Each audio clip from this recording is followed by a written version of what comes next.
Peace, man. This does mean peace. Yeah. Hey, thank you. Let's go.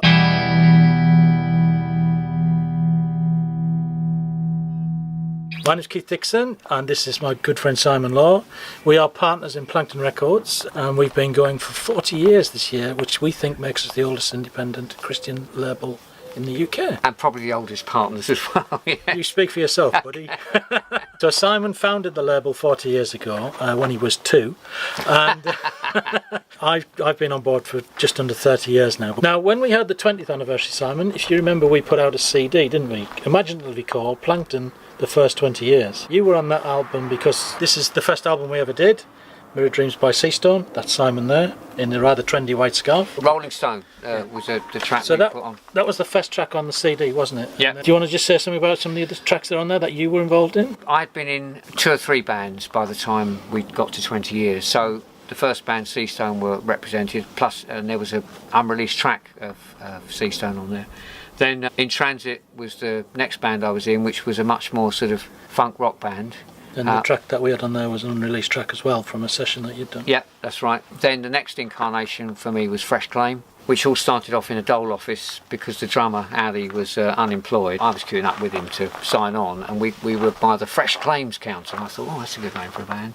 If there's any young people watching, that was just gobbledygook. Yeah. But if there's any people our age, you'll know exactly what we're talking about. Yeah, I think it's called New Claims now, Yeah. but anyway. Plus, we'd had other artists who've been around. Pete Ward, friend Yeah. of yours? Yeah. You met on a mission, didn't you? Yeah, I think we met up in somewhere like Hull. It was Hull, you said, yeah. He was doing music we really liked, and we got together. In fact, we did a joint single between Pete Ward and In Transit that was released in Belgium. We had a Belgian contact, really nice guy. Tony Stippelmans, who put stuff together out there, and he helped us out.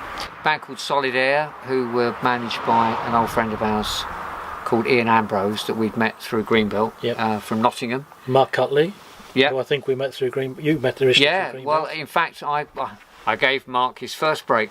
He recorded a song for a Greenbelt compilation cassette that we were putting out that year. Is that stuff 84?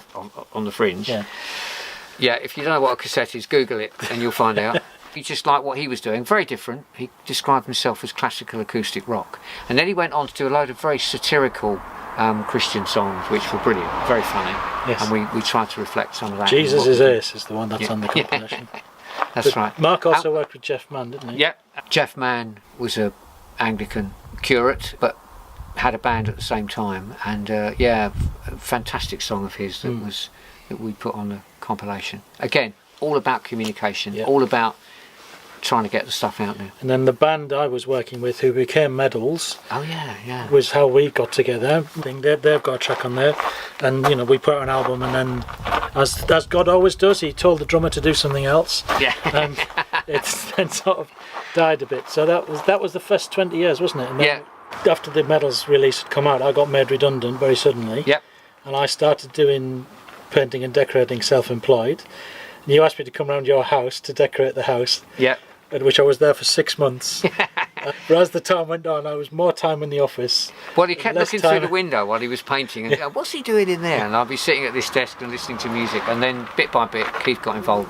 And it was 2 things. It wasn't just Plankton Records, but we had a small charitable trust called the Wavelength Trust, which was all about working in schools and working with churches to communicate the Christian faith, and often getting together with young people and music and getting them to do things. And we were both, we were self-employed, but we were kind of overseen by this trust, and that gave us the space to do that work and also to do a bit on Plankton Records and keep things going. And then just before the 20th year came about, our situation changed because the Church of England laws changed. Yeah, and which meant you could. I got involved in ordination. My bishop had been chasing me and saying, it's great what you're doing out there, but I could do with some people in here doing the same thing. And I did get ordained and moved to my first vicar's job in Dagenham, and effectively said, Keith, I'm really happy if you want to carry on with the day-to-day stuff with Plankton Records. And obviously I've still been involved, but not anything like I had been previously. So I then had to find a job, which I did fortuitously through Nigel Palmer, who we work with a lot as a producer, working in children's music, supplying high street retailers. So that's where we got to at the end of the 20th year when that came out. So now we come on to the second 20 years, i.e. 21 to 40. You were still in Dagenham at that point, weren't you? Yes. Yeah, 1998. Yeah. I'd gone to Dagenham in 1998. Yeah. So because my situation changed and Simon's situation changed, Plankton went on the back boiler a bit. I did a few bits and pieces with Nigel and Gary in Cardiff, who were good friends of ours. They worked on a charity called Big Ideas. We did some tapes for them, and Fresh Claim recorded a couple of songs for that. They also arranged a tour with a wonderful Maori musician called Steve Apparana. Unfortunately, we couldn't get Steve to go on our label. No. We did sort of flog some of his stuff, but we dropped lots of hints. That would have been a real coup to have had Steve Apparana on Plankton, but I think he loves us anyway. So. Yeah, to be fair to Steve, he was pretty well set up on his own. So, yeah. So it was a fantastic tour to do, and we played Greenbelt and everywhere with that. Then we did one more album with Benakafor, who we haven't mentioned yet, who's a fantastic guy. Originally from Nigeria, right, Biafran region, now in the UK. Reggae, folk, world music. Fantastic musician. Then we had 5 years of actually nothing being released at all. Tut. 2006 came around and I suddenly decided I wanted to get back into it, and then everything sort of kicked in again. So we had Benakafor, a couple of albums, and the Mohabir Sisters, who were a fantastic gospel sister group. The reason I liked them, apart from fantastic singers, was they had a live band, and a lot of people then were using backing tapes or synths and horrible drum samples. Rob Taylor introduced us to them. Then 2007... Fresh Claim had been back in the studio to record their Polished Gem set. We managed to lift a track from their Change from Glory into Glory, which had not been released until that album. So we put that on the compilations. That's on the compilation. Yeah. Which interestingly was I wrote after I got ordained, and it was again a song about dedication and being used by God, which I think is important.